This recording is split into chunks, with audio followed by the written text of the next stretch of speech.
Hello friends, welcome to Shiksharthi Live. In this session, we'll be focusing on the applications of trigonometry. At the same time, we'll be talking about the applications of what we discussed in the last session on Introduction to Trigonometry. So let's start. Now, if you recall, in my last session, I had talked about the Pbh rule. Now, the Pbh rule is something that is a cure for any kind of a question that can be given to you. So now talking about the application of the Pbh rule, and incidentally now I am talking about BPH. So you would recall that I started off with Pbh, which is perpendicular, base and hypotenuse.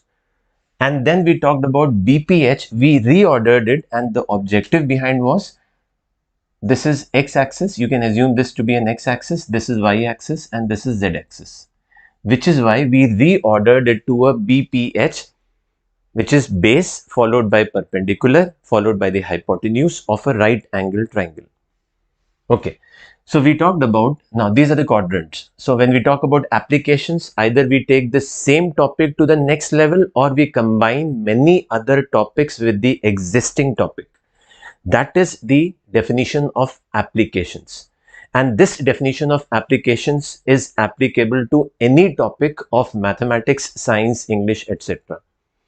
Okay, so now here we are using the concept of coordinate geometry, which is first quadrant, second quadrant, third quadrant, and fourth quadrant. And then we have taken the XY axis in the first quadrant, which is base and perpendicular, which is the, if I am supposed to use the polarity, it would be plus plus, followed by minus plus, followed by minus minus, followed by plus minus. And then we are keeping hypotenuse as a constant term. And why are we keeping hypotenuse as a constant term is what we discussed in the last session. Following that only is we are using the ratio, the concept of ratio proportion variation. And the concept of ratio proportion variation says when you are variating the polarities of two, and here the two are the base and the perpendicular, in that case the remaining entities would be kept constant is what we are using. And why are we using ratios? Because trigonometry is all about trigonometric ratios, identities, etc. So now we know that when we talk about trigonometric ratios, how many trigonometric ratios do we have? 6 ratios. And as discussed earlier also, we talked about if I know sine theta, which is sine of an angle, and if I know cos of an angle, I can find out the remaining 4 trigonometric ratios as well. Because there is a relationship which is given rise to when we combine sine and cos. Okay, so we know that sine is perpendicular upon hypotenuse. So in the first quadrant, please remember the product rule or the division rule. Now, why are we referring to a product rule or a division rule? Let us try and understand here. So, talking about the first concept here, now we know that either it is a P divided by B. Let's start off with sine. So either it is P divided by H, or it is H divided by P, which is the reciprocal, or we talk about base divided by the hypotenuse, or the reciprocal of this, and then we talk about perpendicular divided by the base, or we talk about the base divided by the perpendicular. These are the 6 trigonometric ratios, and when we talk about these, when we talk about sine and cos, then we can find out the remaining 4 as discussed earlier. Okay, now when we say this, and when I said few minutes back, I talked about the product rule or the division rule. Now here, product rule is nothing but multiplicative inverse. Division is nothing but multiplicative inverse, or multiplication is nothing but divisive inverse or reciprocal. So in that case, let us see what would be the polarities of all these trigonometric ratios that I am talking about, all of them. So this is sine followed by cosec, followed by cos, followed by sec, followed by tan, followed by cot. And please pay attention, otherwise you'll get caught.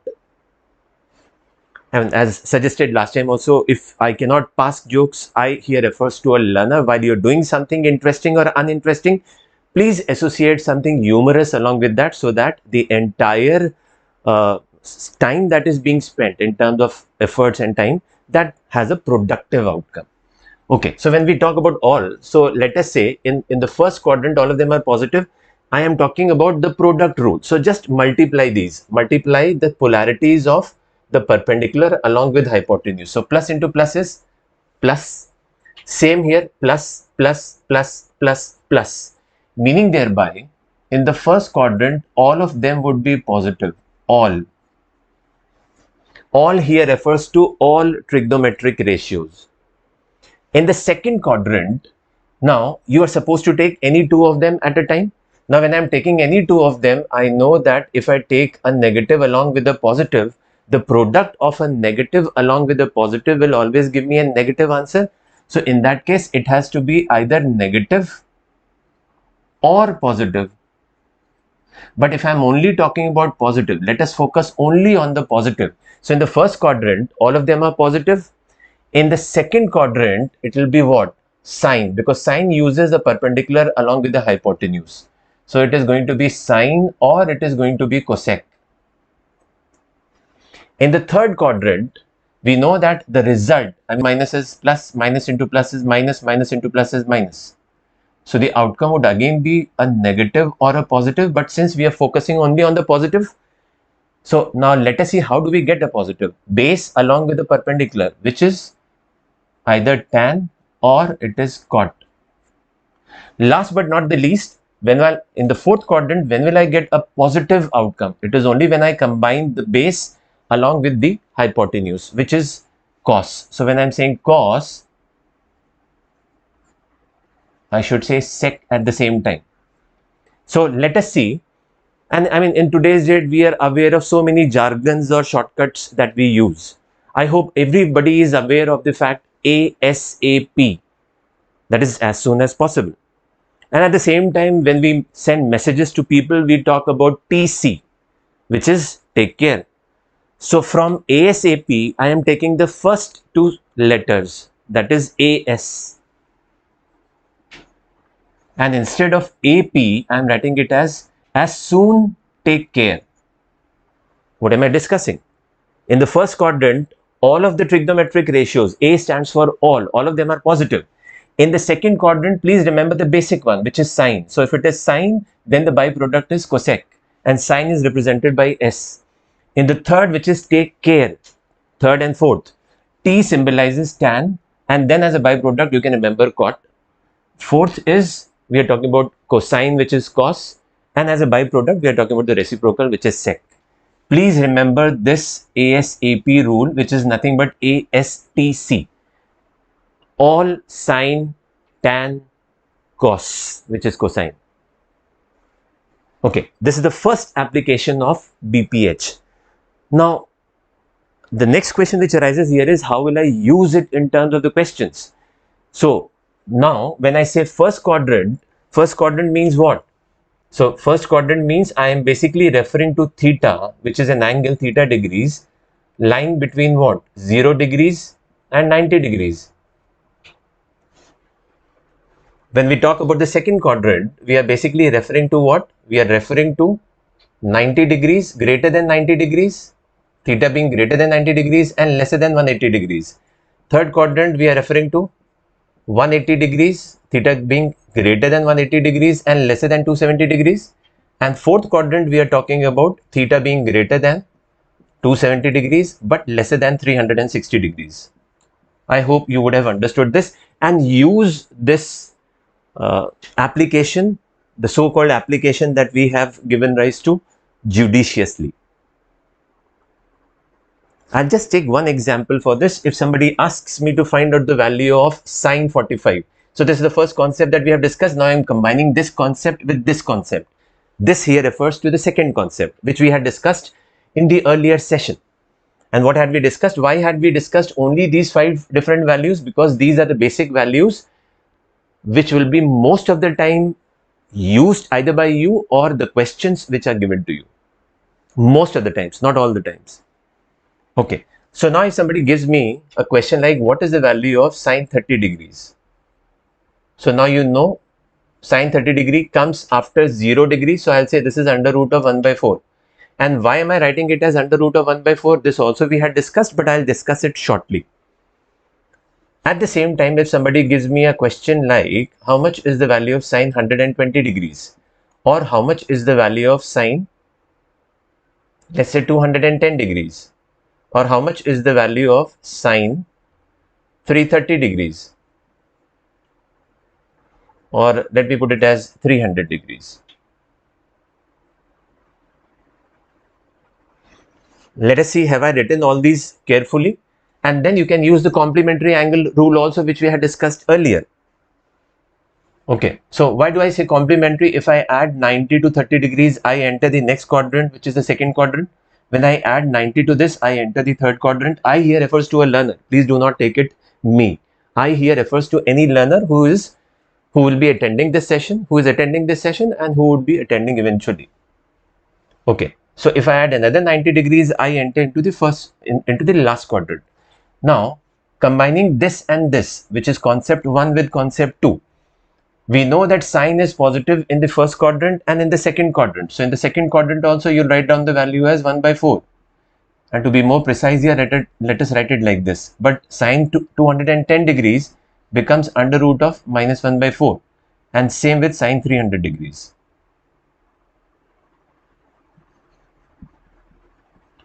I hope when I say use it judiciously, now you will be able to use it judiciously. Okay. Now, so when I talk about this, and here we had discussed something very interesting. And what was the interesting part? So that we are able to efface, we are able to rule out the rote learning part, because most of the times we burden ourselves by mugging up things. I repeat, when we appear for an exam, most of the times we keep on mugging up the formulas, specific values per se, thinking that it is going to help us. No, it doesn't. Especially in my case, when I write various competitive exams every year, I just focus on the basic to the application learning part of it. So basic, which is seed level learning, followed by sapling, followed by plant level learning, and then the tree level learning. I just focus on the learning part. I do not focus on the learning outcomes. But yes, when you're focusing on the learning inputs, learning outcomes come automatically as a byproduct. Okay. So many a time what happens is, for example, if somebody asks you the value of cosec 30 degrees, you will say, hey, I don't recall because I have not. But if you ask me sine 30 degrees, I'll be able to immediately say 1 by 2. But then if I ask you cos 60 degrees or cos 30 degrees, then you say, is it 1 by 2? Is it root 3 by 4? Let us remove all this rote learning. And what is the best way to do this? So we had discussed this with the help of triangles last time. And when we talked about triangles, we talked about complementary angle triangles. So when I say complementary angle triangles, that means necessarily I am talking about a right angle, one of the angle being a right angle in that case. But the remaining two angles would be complements of 90 degrees.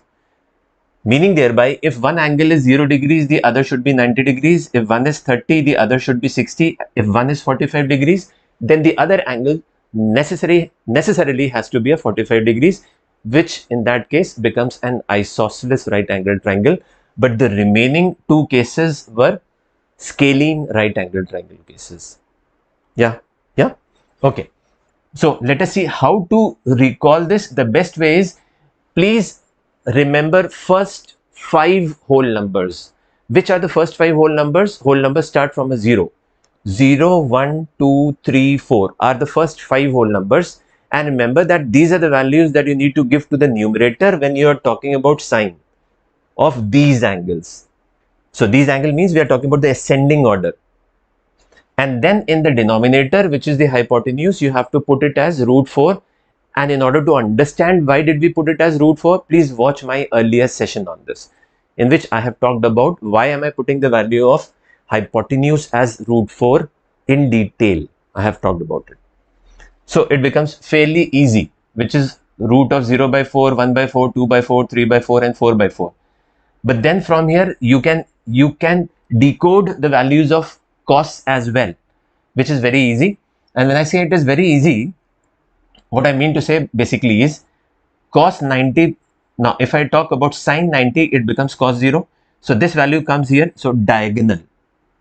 This comes here, this comes here, this comes here, and this is the mean position. Right? I hope you would have understood this. Now let us, as discussed earlier, if I know sine and cos of angles, we can find out the remaining 4 trigonometric ratios. So in this case, I am trying to find out the value of tan, which is nothing but sine divided by cos. So can I say this will be 0 by 4? Yes. This will be 1 by 3. So I am just taking their numerators. There here refers to the numerator of the sine equivalent of theta and the numerator of the cos equivalent of theta.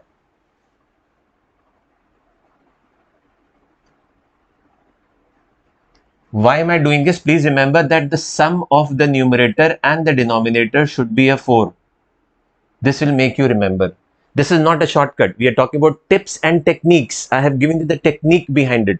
And then we are talking about the tips. Please remember this natural tip, which is here also if I talk about the sum of the numerator and the denominator 4, 5, 6, 7, 8, and here it will be 8, 7, 6, 5, 4.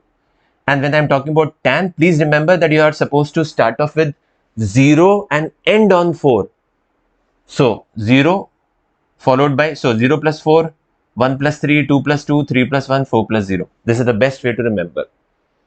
And why should I even use a word like remember? This is the best way in which you will be able to recall, even if you forget. But if you mug up a thing, even if you try and recall it, you will forget it because you were not able to recall it naturally. And when you are making extra efforts to recall it also, still you cannot give the answer because you never understood it conceptually. I hope this part is clear. Now we take this to the next level.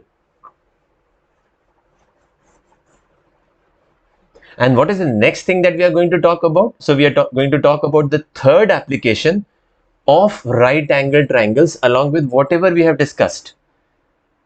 So I'll repeat the definition of applications once again. When you talk about the application, the word application of a topic, either we take the topic to a higher level is when we talk about applications, or when we combine with one topic with another topic is when we use a word like applications. So now I'm going to talk about 2 or 3 topics. One is trigonometry. The next we are talking about geometry, and coordinate geometry in any case we would be using it. So I'm talking about complementary angle theorem,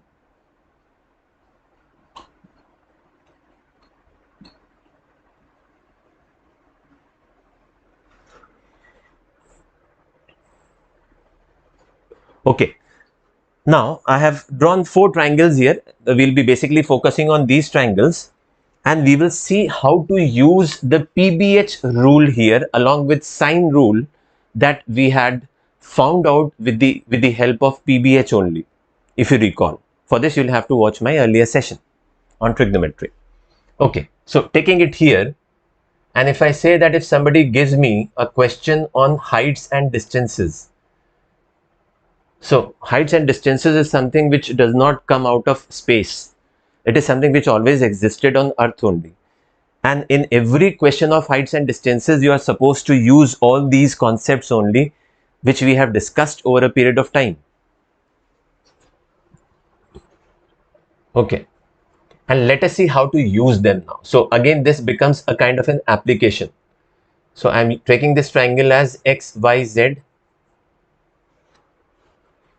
Now, if I have to use the sine theorem, basically what I mean to say here is sine x upon b is equal to sine y upon p is equal to sine z upon h.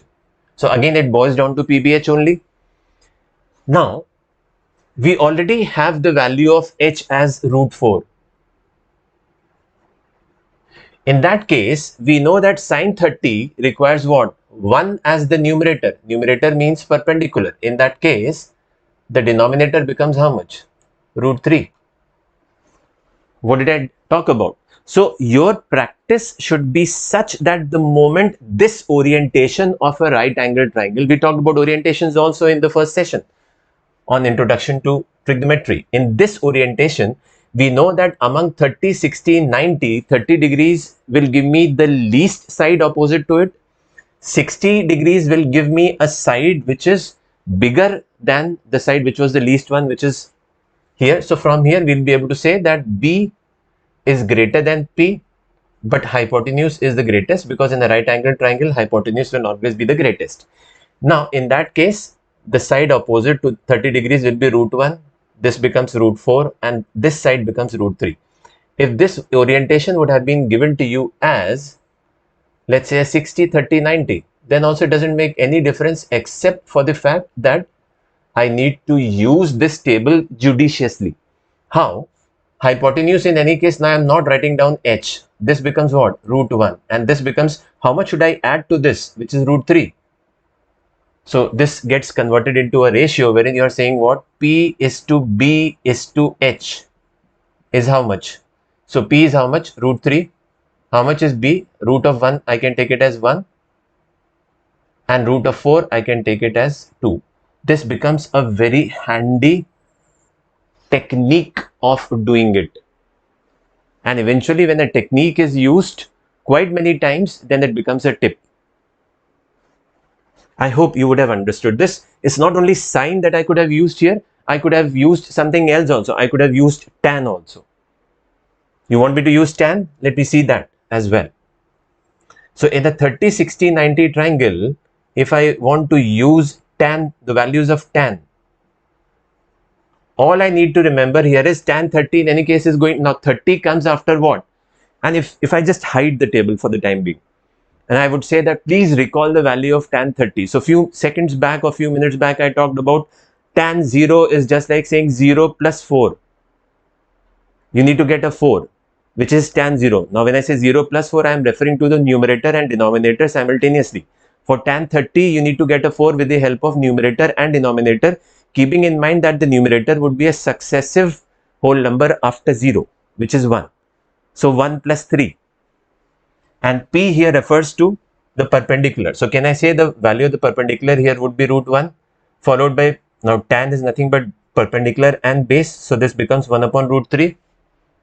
And in that case, the hypotenuse has to be root 4. Please remember, whether you use sine, tan, cos, anything, the fact of the matter is, what is that I have proved here? I have proved that if I know sine, I need not know tan. If I know tan, I need not know sine, because it is already embedded in it. And when I know sine and cos together, I can use sine and cos together and as an application to derive tan. So this becomes an applicative concept. I hope you would have understood this, but in both the cases, the value should be the same. Now here you would see P is greater than B, but in any case, H is the greatest. This comes as a byproduct. Who knows where are you supposed to use this? Nobody knows it. Okay. Last but not the least, and here we are talking about simple triangles. The next discussion that I would do thereafter, which is discussion number 4, would be combining one triangle with another triangle and seeing what is the outcome. And then we will talk about heights and distances. That heights and distances will necessarily make you draw these triangles, and these are the tips and techniques being discussed here, which you can use it to benefit yourself when it comes to the question, keeping in mind that you interpreted the language of the question correctly. Okay. Last but not the least, what I can do here is I can take this as 45 degrees, and if you recall, we had discussed this in the earlier session also. Whether I use sine or tan doesn't make any difference as long as I remember. Now sine is just like saying it starts off with 4, 5, 6, 7, 8. So you will say, so in any case, first you need to put this as hypotenuse as 4. Now you would see that I am not wasting my time in trying to write down Pbh, but implicitly I am writing it down. So this is h, which I have written it as root 4. Perpendicular, I have written it as root 2, and I know in any case in an isosceles both these sides need to be equal. So what is the ratio of Pbh? So ratio, proportion, trigonometry, they go hand in hand, because you have a topic like trigonometric ratios. So trigonometric ratios itself is an application of ratios. Okay. So what is the ratio of Pbh here? perpendicular is root 2, base is root 2, and this is root 4. So can I say this is nothing but 1:1:2? Have I written it correctly? Let's check it out. So root 2, how did I write it as 1? So if I have to write it as 1, I have to divide all of them by root 2. Okay, so either I write it as root 2 is to root 2 is to 2, or I could have written them as, I could have divided all of them by root 2. Now please don't mug up this, that yes, somebody came and somebody explained that this is how you use sine theorem or tan or cos, because again when you are mugging up, you would tend to burden yourself whenever you try to recall something that you would have mugged up. You would burden yourself. Please don't burden yourself. Just remember the tips and techniques that we have talked about. Okay, taking this discussion to the next level. And please remember that for a learner, if you are stopping at a particular level, the learning may get ended, no doubt, but learning has no ends. Please remember this. So it is always good that you keep on taking your learnings to a next level. The reason here is you are preparing yourself implicitly for something which you are not prepared for. So be prepared for something you are not prepared for. Okay.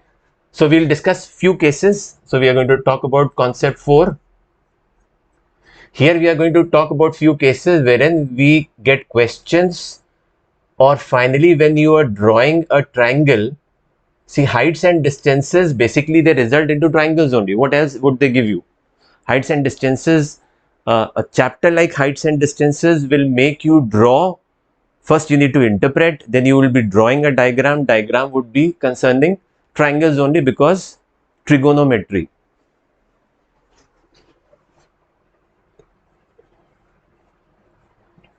So this is a case that I am discussing here, is a triangle inside a triangle. Another case of a triangle inside a triangle.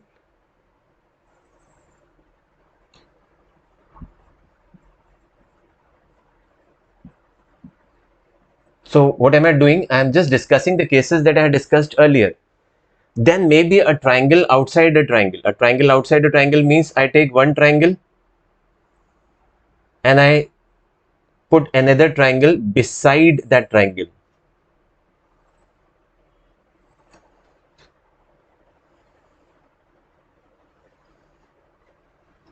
Right? So let's say here I want to draw a 30, 60, 90 triangle.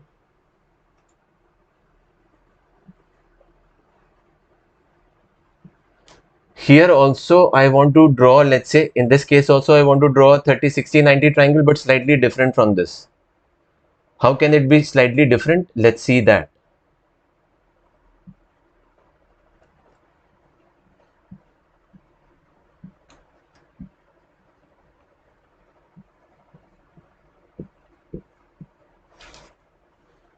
We can discuss, we can make so many questions here. We can now questions, please see that these are nothing but concepts. These are concepts arising out of one or more.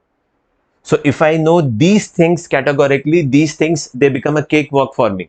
Let's see how. So for me, this is just like saying 4 or 5 questions I have already discussed. Maybe around 10 questions I have already discussed with you. Another 4 questions I am going to discuss with you. Why should I focus on the word questions? Let me focus on the word concept. We are discussing concepts. And if I am able to focus on basics and conceptual learning, I move on to the application stage. This is what we are doing. When we are combining basics along with concepts, or concepts along with another concepts. Okay. Now we know a 30, 60, 90. Let us use the sine rule. So if I talk about this triangle, let me take the triangle here as x, y, z, and let me take this as p. Let me take this as m. Now, few minutes back, we talked about the hypotenuse. So let us say in this case, the hypotenuse, this angle becomes 30 degrees. The hypotenuse becomes how much? Root 4. How much should be the base? Now, base is the side opposite to 30 degrees, which should be root of 1. and in that case this becomes root 3. Correct? Now let us talk about the larger triangle. The larger triangle, and let me write down all these values outside the triangle. So the hypotenuse in any case is going to remain root 4, hypotenuse. Now the side here, this side, now this will be what? Another 30 degrees. So this angle, I'm talking about angle MXZ, becomes equal to 60 degrees. So the side opposite to this using the sine values would be root 3. And in that case, the perpendicular which is opposite becomes root 1. So you will see that you are getting the same 1 root 3, I mean 1 root 3 and root 4, 1 root 3 and root 4. But when I combine, I know that how can I have, in one case I know that xz, which is the perpendicular, remains the same for both the triangles.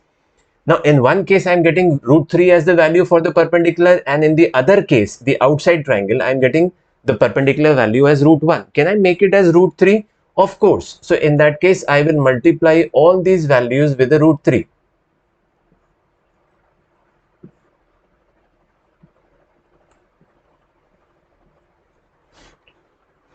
Right? So when I multiply that, I get the perpendicular in any case as root 3.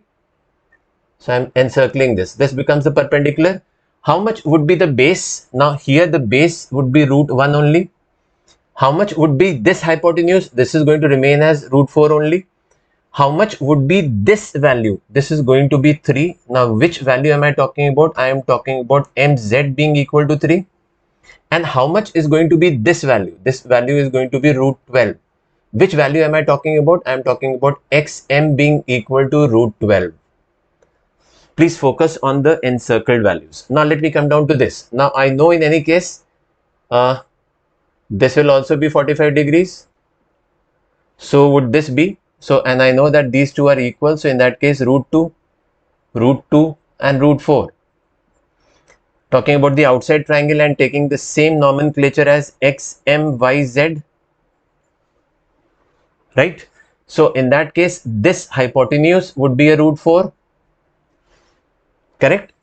Now, why is it root 4? Because it is the hypotenuse. Now in that case, if this is 45 degrees, this is 45 degrees, can I have a triangle like this in the very first place?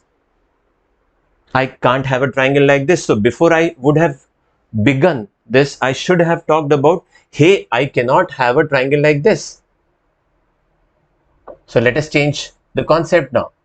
And when we change the concept, what is that we can combine here is, how can I have two angles as 45 degrees inside the same triangle? So let me take this as a 30 degrees. In that case, I could have taken it as a 60 degrees also. So now what do? I know that the side opposite to 30 degrees would be taken. Now in that case, this becomes 60 degrees. Now if this is 60, 30, the next question which arises here is, I should know which angle comes at what stage. I hope you are understanding. So can I have this angle as 45 degrees, and the closer I go towards a tower, will the angle increase or decrease? So I can't do this. So this is how you understand the concepts, and then you apply the concepts. So now I can use the same thing that I was discussing earlier. This becomes 45 degrees. In that case, the remaining angle becomes 15 degrees. And I know that these two hands are going to be equal. In that case, this is root 2, this is root 2, and this is root 4. But when I talk about, so this, using the concept, the side opposite to this should be a root 1, opposite to this should be root 3, and opposite to this should be root 4. That's correct. But then I know that in any case, the perpendicular is the same for both the triangles. Triangles I'm referring to is, I'm talking about the triangle XMZ, and I'm talking about the triangle XYZ. So when I talk about this, in that case, all I need to understand is that all these values should be multiplied by root 2. And then you get the final values.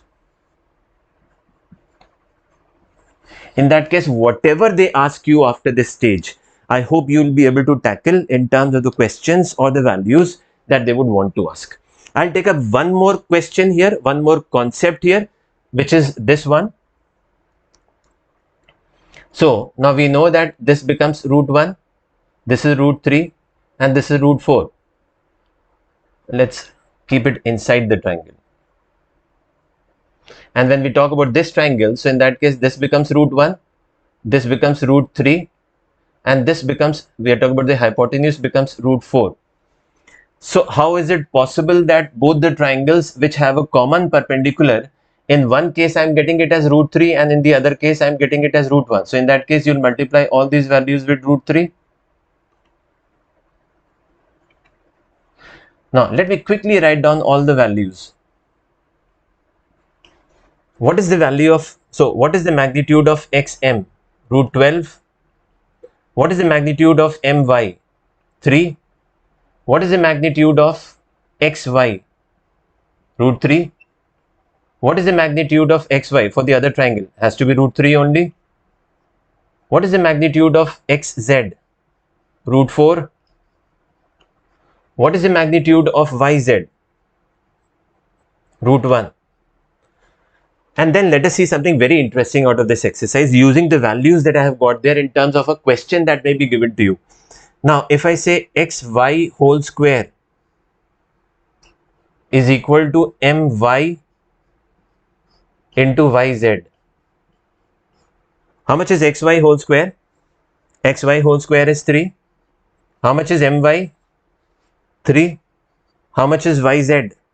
1. Absolutely correct. So this is one thing that I get from here as a byproduct, and you would see that here in such a triangle, you would see in a right angle triangle, even this is a right angle, inside a right angle triangle you have a right angle triangle. So you'll be able to say that the triangle xmy and the triangle zxy are similar to each other, right? Okay, one more thing that I'm going to talk about here is xm whole square, can I say is equal to my into yz? Let's see. How much is the value of xm whole square? 12. How much is the value of my? 3. How much is the value of xz? Root 4, which is 2. Okay, let's see. Have we made some mistake somewhere? We were saying, okay, so what is the mistake that we get from here? Let's see that. We said that xm whole square should be equal to my into yz. Incidentally, from here only I realize that it should be mz. How do I get mz? This is 1 plus 3, which is 4. Proved. Last but not the least, analogously, can I say that xz whole square should be equal to yz into mz? So I hope by now you would have realized different type of applications that you can do in trigonometry. And talking about the last application which we talked about, which was heights and distances, I hope one thing which needs to be discussed here is the angle of elevation and the angle of depression. The last thing which I think should be discussed, and that comes out of alternate angle theorem. So which is nothing but a byproduct of geometry. So when we talk about angle of elevation, for example, if I'm looking up, if I look up, so the angle that my eye makes with the object that I'm seeing. So for example, there is a bulb here, and if I want to look at the bulb, so the angle of elevation that I, Anant, would be making with respect to the bulb is the vision, the angle of the vision starts from my eye. So in that case, my height has to be neglected. My height has to be neglected, or I have to be treated as a point object, and the angle of elevation is nothing but the angle of vision that I have. So let us say Anant is standing here and he is looking at a bulb at the top. So what is the angle of elevation? The angle of elevation will be made with respect to the base, and this AB will be nothing but the hypotenuse, and the angle of elevation would be E, right? So in any case, it will be Pbh only. And then if I wish, I can drop a perpendicular here. At the same time, from the same B, I can draw a line which is parallel to the base. Now, the angle of elevation, for example, now if the bulb has the capacity to see Anand, in that case, the bulb will be seeing Anant with the same angle, but in that case, if my eyes are bulb and if I am looking down to look at Anant now, so to look at Anant, there are two things that a bulb would want to look at. If I am a point object, in that case, here this becomes the angle of depression. Why does it become an angle of depression? Because something is looking from the top, and when you look up to something, then you talk about angle of elevation. Now, had Anant not been a point object, which Anant is not a point object, now let me display my height, which is a dash and a. Let me display my height. So if I'm displaying my height and if there is a bulb at the top, then the bulb will have two different angle of depressions if a bulb is looking at Anant. One is the top of Anant and the other is the bottom, the bottomest point in that case. And in both the cases, the angle of depression would be different. So in this case, this becomes the angle of depression. In the other case, this becomes the angle of depression. Please make a note of it that you talk about the arrow. Arrow means, are we talking about, so this becomes your anti-clockwise motion. Is this anti-clockwise? And here, this is also anti-clockwise. I hope this has been fairly understood. Now, you are suggested to take this discussion to the next level. For example, this comes to you as a homework, and many such homeworks you can make on your own. Now, after we end this live session, we'll be putting up, in case if you have any questions, please put up your questions in the comment section, or maybe as suggested earlier, if you wish, you can book a slot with our mentors so that our mentors help you to think, reason, and refine. Please remember this. Thank you so much.